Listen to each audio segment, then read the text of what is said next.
Hello मेरे प्यारे बच्चों, मैं आपके सबके सामने फिर से उपस्थित हूँ एक नई क्लास के साथ। और मैं आप सबका स्वागत करता हूँ अपने ज्ञानकुल चैनल में, जहाँ पे आपको जीरो से लेकर ऊपर एकदम शिखर तक ले जाने की सफ़र अभी जारी हुआ है। और आप सबको जब तक आपको जीरो से हम हीरो नहीं बना देंगे, ये सफ़र बंद होने वाला नहीं है। मेरे प्यारे दोस्तों, आज की हम क्लास में हम फिर से चर्चा करेंगे, जैसे कि हमने पिछली क्लास में पढ़ा था समुच्चय के बारे में। तो आज फिर से हम उसी क्लास को फिर से एक नए तरीके से रिप्रेजेंट करेंगे और डिटेल में कुछ और बातों को भी क्या करेंगे, हम जानकारी लेंगे।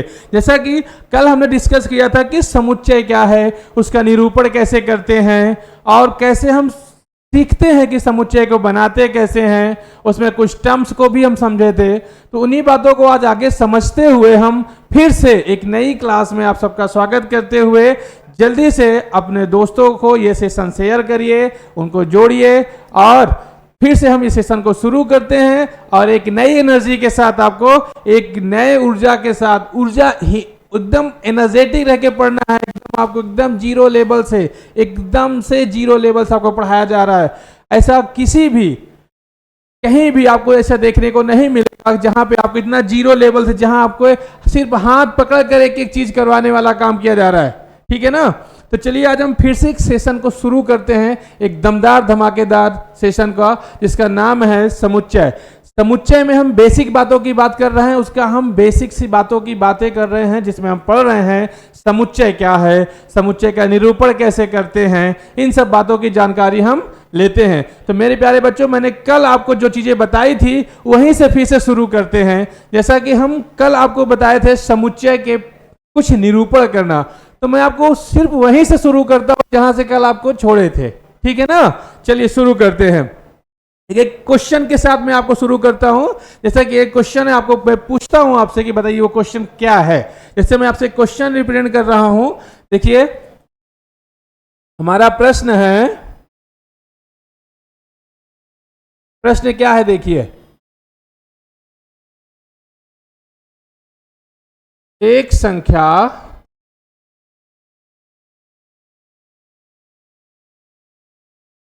जो 5 से बड़ी है,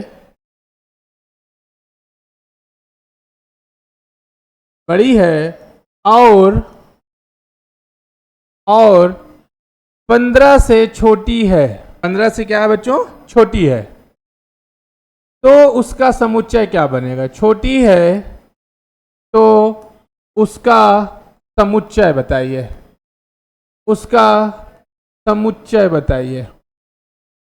तो मेरे प्यारे बच्चों, मैंने क्या आपको बताया था कि हमारा जो समुच्चय है वो दो तरह से निरूपित किया जाता है। ये कौन सा फॉर्म है, ये किस तरह से निरूपण को दर्शा रहा है। तो मैंने कल आपको बताया था, दो निरूपण बताए थे। जल्दी से आप कमेंट करके बताइए कि ये किस तरह का निरूपण है। तो मैंने आपको दो निरूपण बताया था, जल्दी से कमेंट करिए सभी लोग, क्या होगा इसका। तो हाँ ठीक है, चलिए देखिए हम बता रहे हैं। इसे आप कुछ लोगों ने कमेंट भी किया है। तो देखिए क्या है हमारा पहला, मैंने कल आपको बताया था एक क्या, रोस्टर विधि। कौन सा? रोस्टर, या इसी को मैंने कहा था सारणी, सारणीबद्ध या तालिकाबद्ध बोला जाता है। ठीक है, तालिका विधि बोल सकते हैं। और दूसरा मैंने कौन सा बताया था? एक बताया था समुच्चय निर्माण विधि। कौन सा? समुच्चय निर्माण विधि, समुच्चय निर्माण विधि।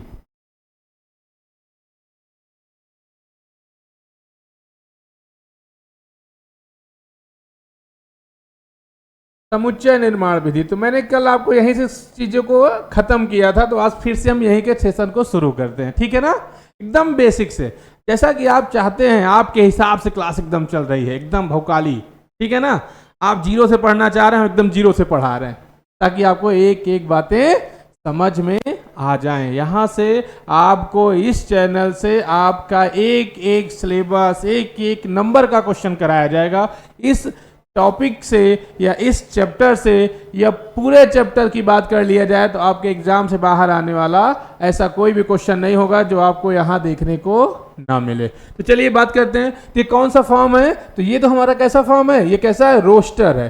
सिर्फ हमको क्या करना है, एक समुच्चय बना देना है। तो कैसे बनाना है इसको, एक समुच्चय लेना है ए और इसको ऐसे करना है, मझला ब्रैकेट लगाना है। और क्या बोला गया, एक संख्या जो 5 से बड़ी है। अब 5 से बड़ी कौन कौन संख्याएं होती हैं, 6 होती है, 7 है, 5 6, 5 के बाद कौन आएगा, 6 7 8 9 10 11 12। अब देखिए हमको 15 तक ले चलना है, 15 से छोटी होनी चाहिए। क्या होना चाहिए, 15 से छोटा। तो 12 के बाद क्या आएगा, 13 14, फिर बस। क्यों, क्योंकि हमें 15 तक नहीं ले जाना, 15 से छोटी। तो ये सारी संख्याएं जो हैं वो देखिए 5 से बड़ी हैं और 15 से क्या है, छोटी हैं। ठीक है ना, इसी तरह से समझते हुए आगे बढ़ना है। चलिए एक थोड़ा सा और अच्छा सा क्वेश्चन समझते हैं जो आपके एग्जाम में आता है। देखिए कैसे आते एग्जाम में क्वेश्चन समझेंगे। जैसे क्वेश्चन लिखा है, जैसे हम क्वेश्चन को समझेंगे तो क्वेश्चन को कैसे समझेंगे, देखते हैं। क्वेश्चन को समझने के लिए हमको समझना पड़ेगा पहले चीजों को, कि क्वेश्चन को समझेंगे कैसे। चलिए आगे देखते हैं, हम थोड़ा सा क्लास को आगे कंटिन्यू करते हैं। जैसे क्वेश्चन है,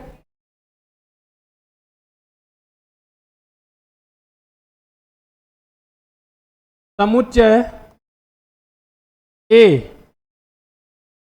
एक्स इस प्रकार है, जो एक प्राकृतिक संख्या है,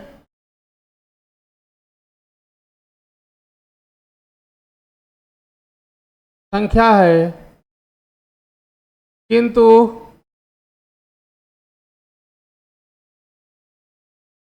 किंतु 17 से छोटा है।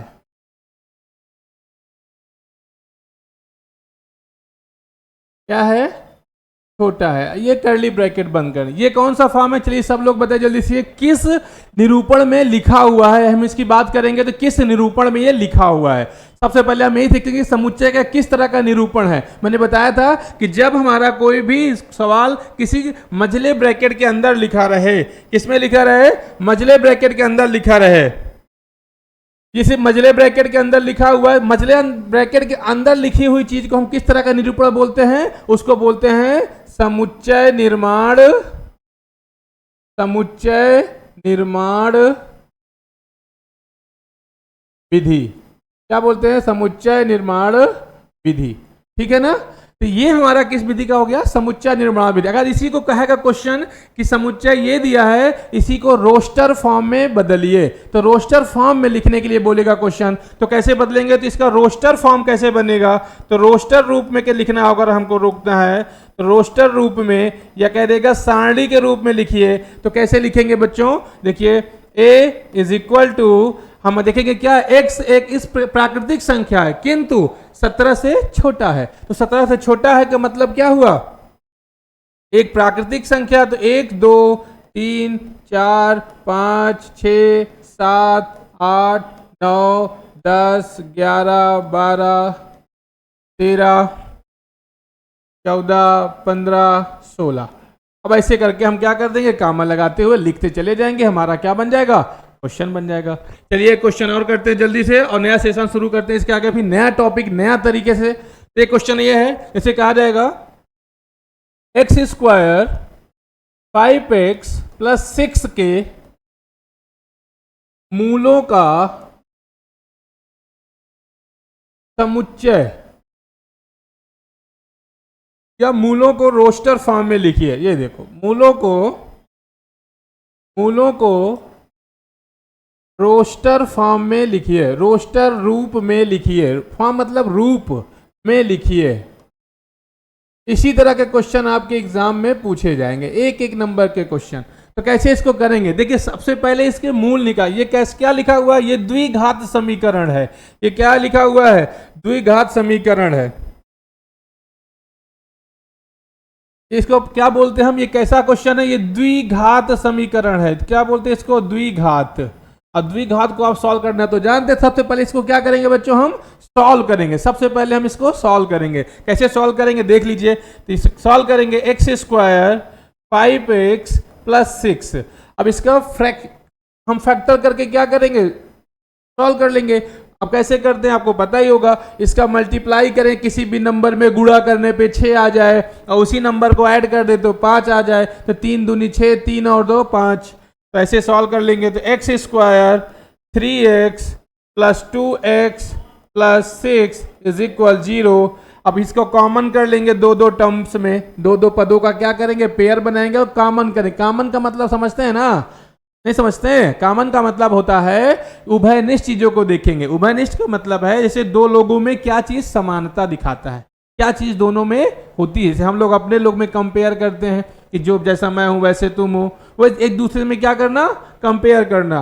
देखिए एक्स यहाँ है, एक्स यहाँ भी है, तो एक्स कॉमन हो जाएगा, तो एक्स प्लस 3 और यहाँ पे 2 कॉमन हो जाएगा, तो यहाँ मिल जाएगा x प्लस 3 इज इक्वल 0। तो यहाँ से आ जाएगा x प्लस 3 एक ब्रैकेट में और दूसरे ब्रैकेट में भी आ जाएगा x प्लस 2 दैट इज 0। तो यहाँ हम इसको निकालेंगे वैल्यू, तो x का मान आ जाएगा एक बार -3 एक बार -2। माइनस क्यों आएगा, ये प्लस में है ना, इसको एक एक ऐसे लिख लेंगे, x plus 2 is equal 0, plus उधर जाएगा तो माइनस, तो माइनस में आ जाएगा। उसी प्रकार इसको भी कर लेंगे तो माइनस में। अब ये आ गया इसका मूल, क्या आ गया, मूल आ गया। अब इसको किस फॉर्म में लिखना है, रोस्टर के फॉर्म में, वेरी इजी। तो क्या करेंगे हम, एक ए बनाएंगे, सेट लेंगे, समुच्चय का साइन लगाएंगे, करला इसको कहते हैं करली ब्रैकेट, जिसको हम मजला ब्रैकेट बोलते हैं। अब ऐसे लिख सकते हैं -3 -2, यही हमारा क्या हो गया, आंसर हो गया। देखिए कितना इजी है। आपको लग रहा है कि थोड़ा सा भी हार्ड है, बिल्कुल भी हार्ड नहीं है। आप इसको एकदम बेसिक से समझते हुए आगे बढ़ते चलिए। चलिए बच्चों, आज हम एक नया टॉपिक शुरू करते हैं, इसी से समुच्चय से जुड़ा हुआ। तो आज हमने पढ़ लिया है समुच्चय क्या है, समुच्चय का निरूपण कैसे करते हैं, समुच्चय में जो अदर वर्ड्स जो भी उसका इसको हम प्रतीक बोलते थे उसको भी हमने पढ़ लिया है। तो आज हम पढ़ेंगे कुछ टाइप्स। आज टाइप्स देखते हैं, तो आज क्या देखेंगे हम, समुच्चय के प्रकार। सबसे इंपॉर्टेंट चीज है समुच्चय के प्रकार। समुच्चय के प्रकार,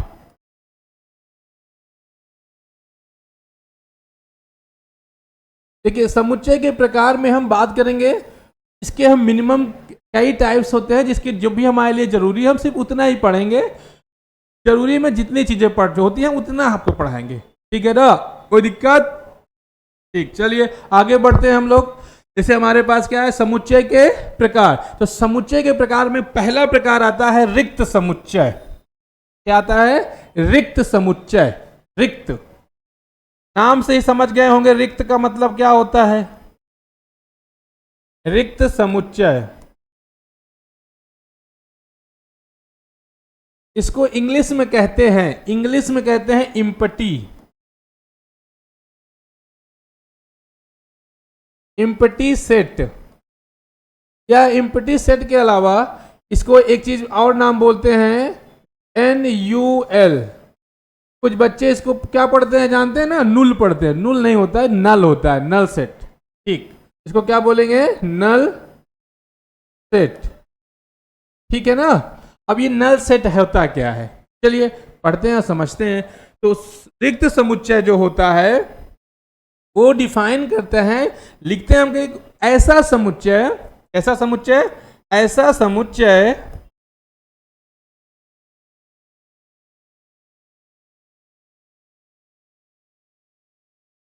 ऐसा समुच्चय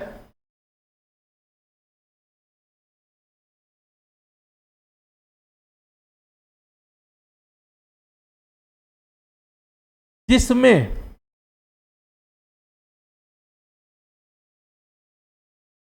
अवयवों की संख्या, अवयवों की संख्या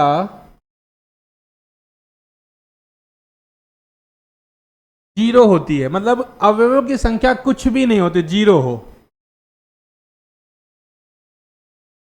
शून्य हो, तो ऐसे समुच्चय को हम लोग क्या बोलेंगे, ऐसे समुच्चय को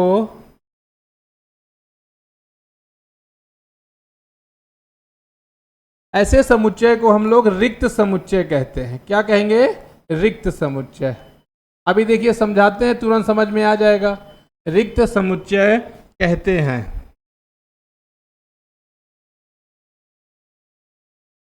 चलिए, इसका मतलब क्या हुआ कि रिक्त का मतलब होता है खाली, जिसमें कुछ ना हो। तो अब ऐसा समुच्चय जिसमें कुछ है ही नहीं है, उसे हम क्या बोलेंगे? रिक्त समुच्चय। जैसे कैसे एग्जांपल से समझेंगे? जैसे मैंने एक एग्जांपल दे समझाता हूं। एक समुच्चय हमें बनाना है, एक ऐसी संख्या, मतलब एक ऐसी संख्या, ऐसी विषम संख्या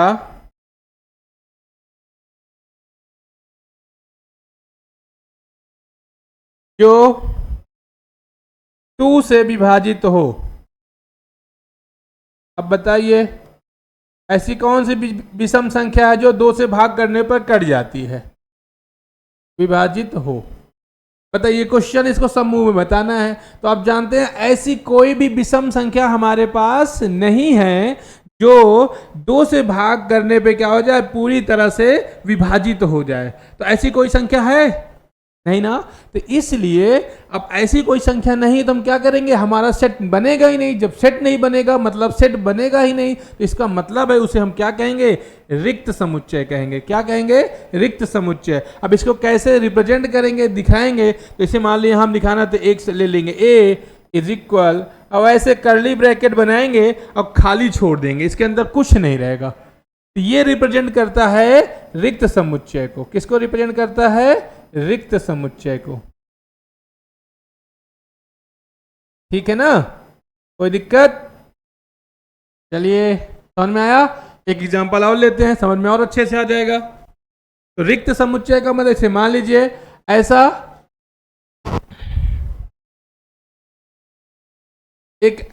कोई एक एग्जांपल लेते हैं जिसको समझने में आपको और आसान हो।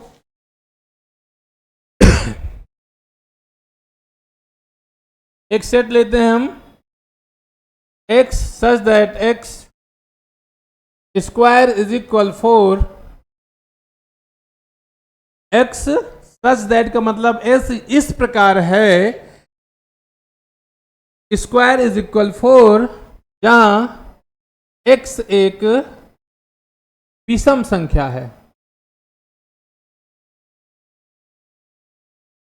अब पहले, सबसे पहला मेरा क्वेश्चन यही है कि बताइए किस निरूपण में लिखा हुआ है। सबसे पहले ये बताइए बच्चों, ये जो सेट लिखा हुआ है ये किस निरूपण में लिखा हुआ है? मैंने 2 तरह का निरूपण बताया ना, जल्दी से कमेंट करके बताइए किस निरूपण में ये लिखा हुआ है। जल्दी से आप कमेंट करके बताइए किस निरूपण में लिखा गया है ये। हाँ, तो इसको हम लिखे किस है? ये है समुच्चय निर्माण निरूपण, या समुच्चय निर्माण विधि। अब यहां क्या बोला गया है कि x स्क्वायर है और उसकी वैल्यू कितनी लिखी है? 4।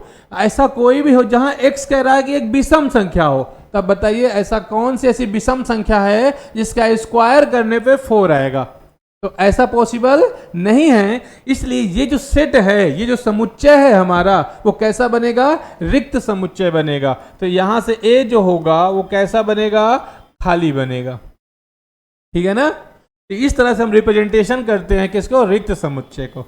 अब यहीं पे एक बात और समझ लीजिए, रिक्त समुच्चय जो होता है, नोट में ऐसे समझ सकते हैं, रिक्त समुच्चय को हम इस तरह से प्रदर्शित जो करते हैं, कैसे दिखाते हैं? प्रदर्शित में देखिए हम क्या करते हैं, एक प्रदर्शित है, ये थोड़ा सा क्या बन गया, प्रदर्शित। ठीक है ना? अब इसको हम ऐसे भी खाली दिखाते हैं डिब्बे में, या एक तरीके से और भी कहते हैं, या फिर क्या करते हैं इसको 2 तरीके, एक तरीका तो ये हो गया, दूसरा इस तरह करते हैं, एक ऐसे गोला बनाते हैं और उसको क्या करते हैं? डंडा से ऐसे फाड़ देते हैं। ये जो दर्शाता है इसको कहते हैं रिक्त समुच्चय। इसको भी क्या बोलते हैं? रिक्त समुच्चय बोलते हैं। क्या बोलते हैं? रिक्त समुच्चय। अब इसका नाम क्या है? अगर कोई पूछे कि ये है क्या, किस नाम से इसको बुलाते हैं, तो इसका नाम क्या है? फाई। जो गेहूं में मिली जाती है पाई, उसी का बड़ा भाई फाई। फाई, इसको क्या पढ़ते हैं? फाई। तो फाई से भी हम किसको डिनोट करते हैं? रिक्त समुच्चय को। तो यहां पे a इज इक्वल हम लिख सकते थे, a इज इक्वल फाई। तो फाई जो हमारा बताएगा वो किसको बताएगा? रिक्त समुच्चय को बताएगा। ठीक है मेरे प्यारे बच्चों, तो हमारा रिक्त समुच्चय समझ में आ गया कि एक ऐसा समुच्चय जिसमें अवयवों की संख्या 0 होती है उसे हम क्या बोलेंगे, रिक्त समुच्चय कहते हैं। ठीक है ना। चलिए दूसरे पहुंचते हैं। दूसरा समुच्चय जो हमारा है उसे कहते हैं एकल समुच्चय। क्या बोलेंगे, एकल समुच्चय। अब एकल का मतलब क्या होता है देख लेते हैं। एकल समुच्चय,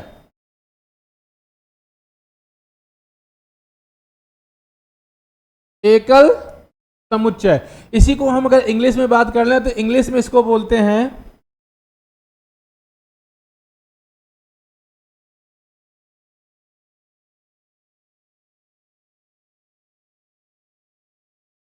सिंगल, उसमें टन लगा दो तो सिंगलटन। क्या हो जाएगा, सिंगलटन सेट, सिंगलटन सेट। अब इसी को समझेंगे तो क्या हो जाएगा, ऐसा समुच्चय जिसमें एक अवयव हो। क्या लिखेंगे इसकी डिफिनीशन में, हम क्या लिखेंगे, ऐसा समुच्चय, ऐसा समुच्चय जिसमें केवल एक अवयव अवयव होते हैं,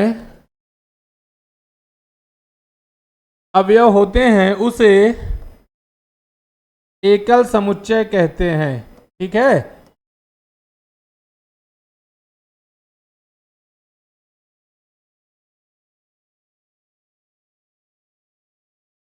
क्या कहेंगे, जिस समुच्चय में एक वर्ड हो, अभी खाली था तो इम्पटी बोल दिए, रिक्त बोले, लेकिन अगर मान लीजिए केवल एक अवयव है तो उसे हम क्या कहेंगे, एकल समुच्चय। जैसे एक एग्जांपल से समझते हैं, जैसे एक एग्जांपल लेते हैं।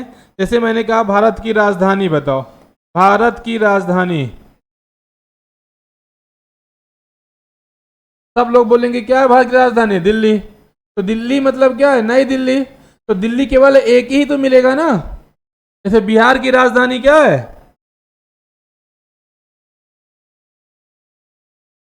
बिहार की राजधानी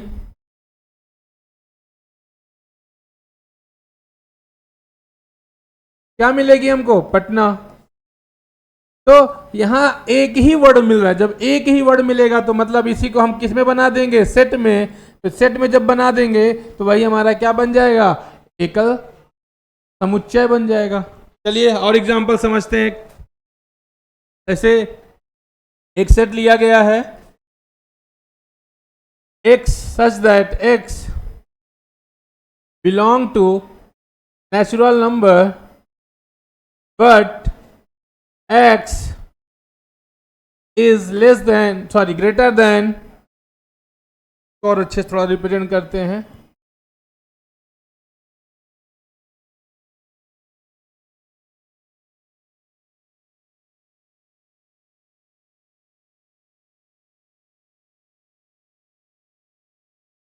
ये देखिए ये क्या लिखा हुआ है, x, इसको बोलते हैं सच दैट। मैंने पढ़ाया था इसके पहले, जो पॉइंट दो बनाते हैं इसको क्या पढ़ते हैं, सच दैट, या फिर इस प्रकार है। इस प्रकार है, जहां n मैंने बताया था किसको डिनोट करता है, ये प्राकृतिक संख्याओं को। किससे करता है, प्राकृतिक संख्याओं, जिसको प्राकृत भी बोलते हैं। जहां 3 और 5, इसका मतलब क्या होता है ये समझ लीजिए। यहां कह रहा है कि जो x का जो मान है वो 3 से तो बड़ा है लेकिन 5 से छोटा है। तो जो 3 का मतलब x का जो वैल्यू होगी, जो उसका मान होगा, वो 3 से बड़ा होगा और 5 से छोटा होगा। तो बताइए ऐसा क्या नंबर आएगा जो 3 से बड़ा हो और 5 से छोटा हो, ऐसा कौन सा नंबर होगा। तो ऐसा कौन सा नंबर आएगा, तो यहां से एक सेट मिलके आ जाएगा हमको a, और यहां पे आ जाएगा एक नंबर 4। तो यहां कितना नंबर आएगा, सिर्फ 1 आएगा। तो इस तरह के समुच्चय को हम लोग क्या बोलेंगे, एकल समुच्चय बोलेंगे। ठीक है ना। चलिए आगे बढ़ते हैं। अगला जो समुच्चय हमारा है बहुत इंपॉर्टेंट समुच्चय है, इसको कहते हैं परिमित समुच्चय। यही आपको समझना है, सबसे इंपॉर्टेंट समुच्चय यही है, परिमित समुच्चय। इसको कहते हैं इंग्लिश में फाइनाइट, फाइनाइट सेट। ठीक है ना। अब इसको कैसे डिफाइन करेंगे, डिफाइन अगर करना चाहें तो कर सकते हैं। देखिए क्या बोलेंगे? ऐसा समुच्चय, ऐसा समुच्चय जिसमें जिसमें अवयवों अवयवों की संख्या अवयवों की संख्या अवयवों की संख्या क्या होनी चाहिए? निश्चित होनी चाहिए। निश्चित हो उसे परिमित परिमित समुच्चय कहते हैं।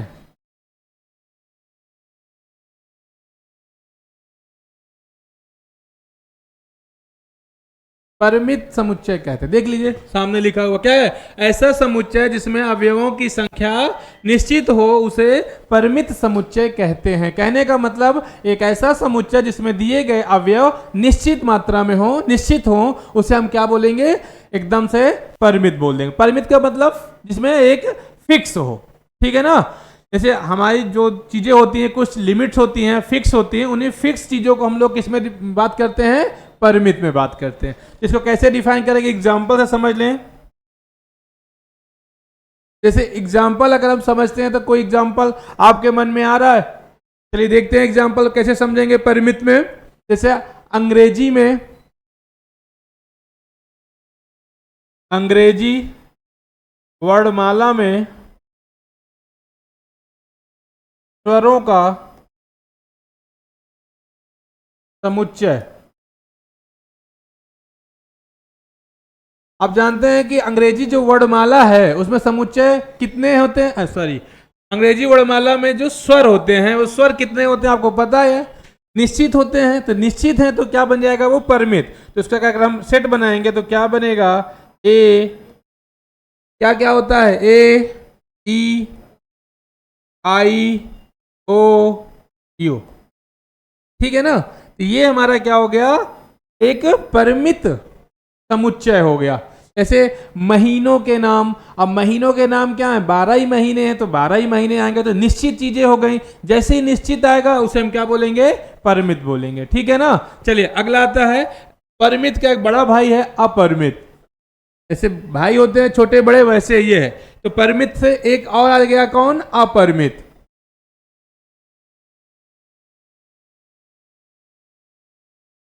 अपरिमित समुच्चय, इसको इंग्लिश में कहते हैं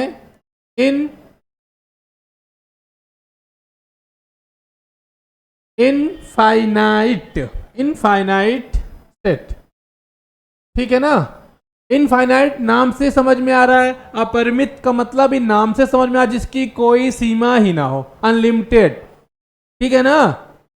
ऐसे हमारे इस चैनल में अनलिमिटेड है, आप पढ़िए, जीरो से लेकर एकदम आपको एकदम अपर लेवल तक पढ़ाया जाएगा। जहां आप सोच भी नहीं सकते उससे जीरो लेवल से भी आपको यहां स्टार्ट किया जाएगा, ठीक है ना। चलिए हम आज अपरिमित समुच्चय के बारे में भी डिस्कस कर लेते हैं थोड़ा सा। क्या होता है अपरिमित समुच्चय? एक ऐसा समुच्चय होता है जिसके अवयवों की संख्या निश्चित नहीं होती है, ठीक है ना। उसमें जो अवयव होंगे उनकी संख्या निश्चित नहीं होती है। तो कैसे डिफाइन कर लेते हैं कि एक ऐसा समुच्चय ऐसा समुच्चय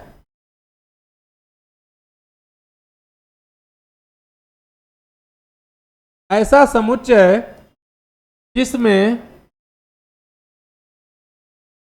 अवयवों की संख्या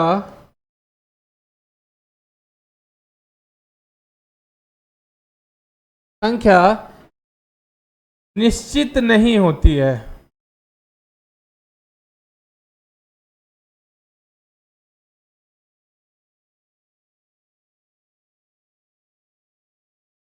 निश्चित नहीं होती है उसे हम क्या कहेंगे? उसे हम परिमित समुच्चय कहेंगे। उसे हम क्या बोलेंगे? परिमित नहीं, अपरिमित समुच्चय बोलेंगे। इसे एग्जांपल समझ लें। जैसे प्राकृत संख्या का समुच्चय। अब बताइए प्राकृतिक संख्याएं कितनी हैं? अनंत हैं, जिसकी कोई लिमिट ही नहीं है। गिन ही नहीं सकते हम लोग, अनंत, तो उसको हम क्या करेंगे, अपरिमित में ले लेंगे। तो एक समुच्चय ऐसा बना देंगे जिसमें 1 2 3 4 dot dot dot dot dot infinite, जिसकी कोई लिमिट नहीं, जिसकी लिमिट नहीं उसे हम क्या बोलेंगे, अपरिमित या इनफाइनाइट से, ठीक है ना। ऐसे और भी एग्जांपल्स आपके सामने हैं, लेकिन हम छोटी छोटी बातों को लिए अभी और अच्छी एग्जांपल्स आपको रिप्रेजेंट करेंगे। अभी सिर्फ समझने के लिए बताया जा रहा है कि ऐसा समुच्चय जिसमें संख्या जो होती है अवयवों की वो निश्चित नहीं होती है, ठीक है ना। चलिए अगला जो है हमारा समतुल्य समुच्चय। अगला समुच्चय कैसा हो गया, समतुल्य समुच्चय।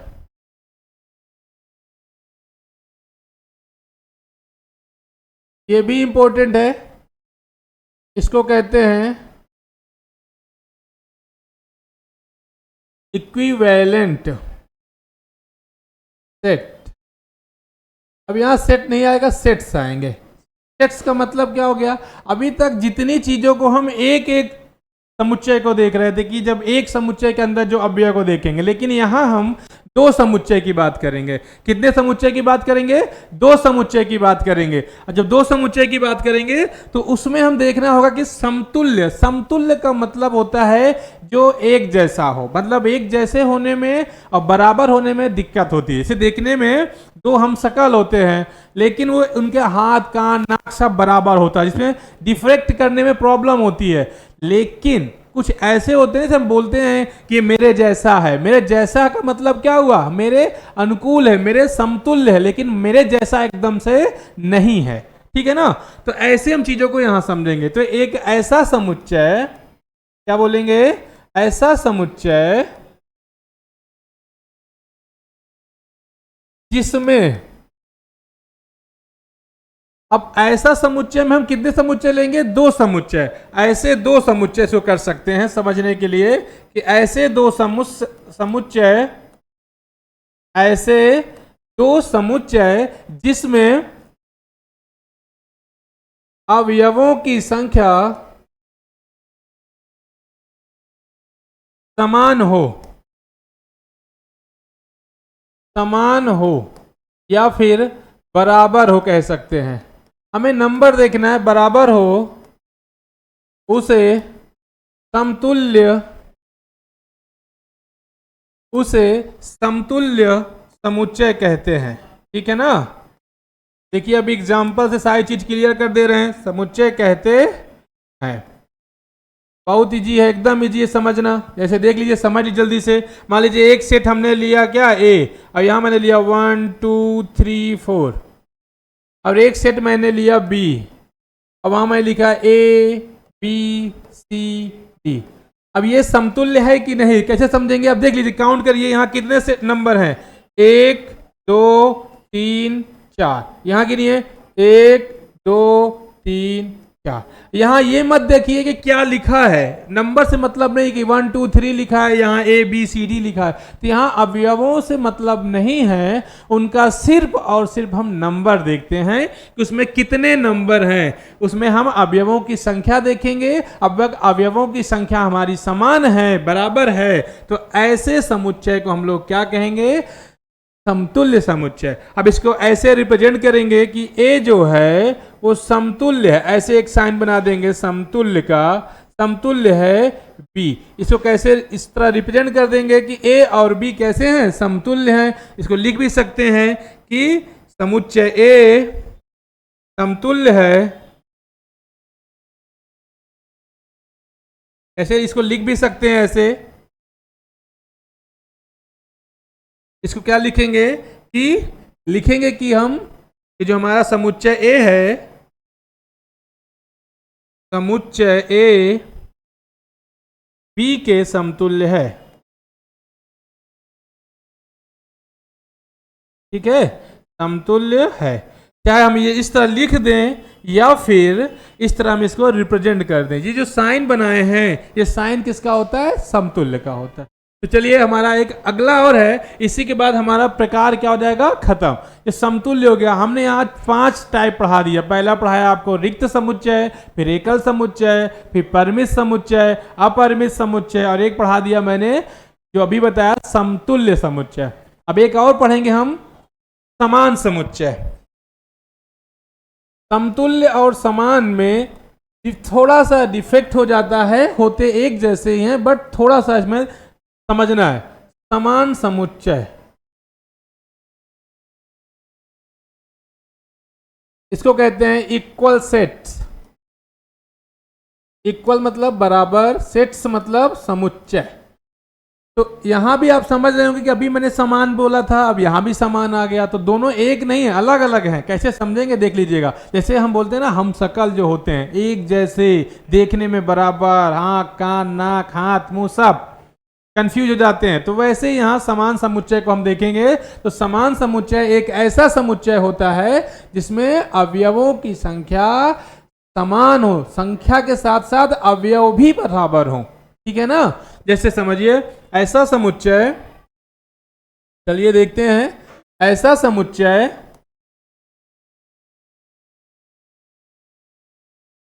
भी मैंने बताया दो समुच्चय होंगे, तो ऐसे दो समुच्चय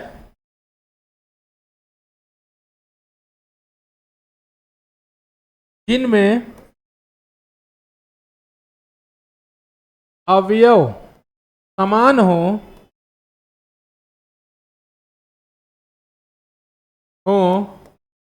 उसे समान समुच्चय कहते हैं।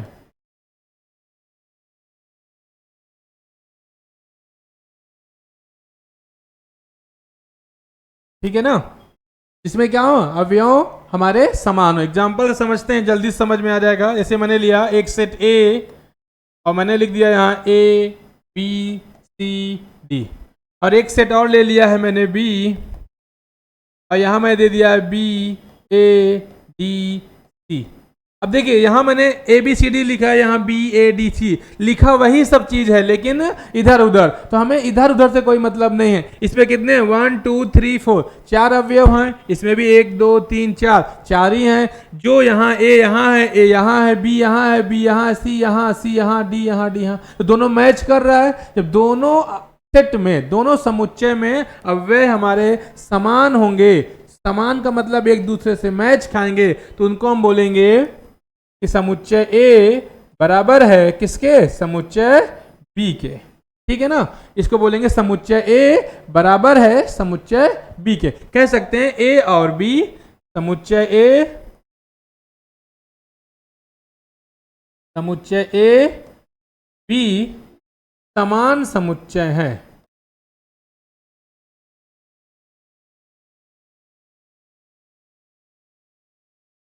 ठीक है ना।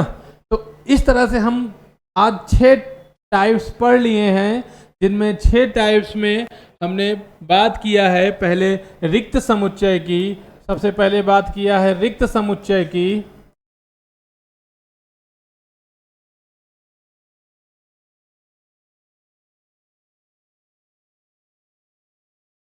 रिक्त समुच्चय, एकल समुच्चय, फिर हमने बात किया परिमित समुच्चय, फिर हमने बात किया अपरिमित,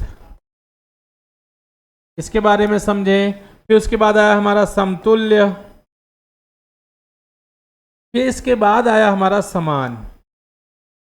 हमने इन 6 टाइप को पढ़ लिया है। तो ये बहुत ही हमारे लिए इम्पोर्टेंट हैं, महत्वपूर्ण हैं। क्या है, महत्वपूर्ण है। इनको जब तक हम समझेंगे नहीं तब तक हम संबंध के बारे में नहीं समझ पाए, क्योंकि इन्हीं सब समुच्चय का ही क्या बनाया जाता है, संबंध देखा जाता है आपस में।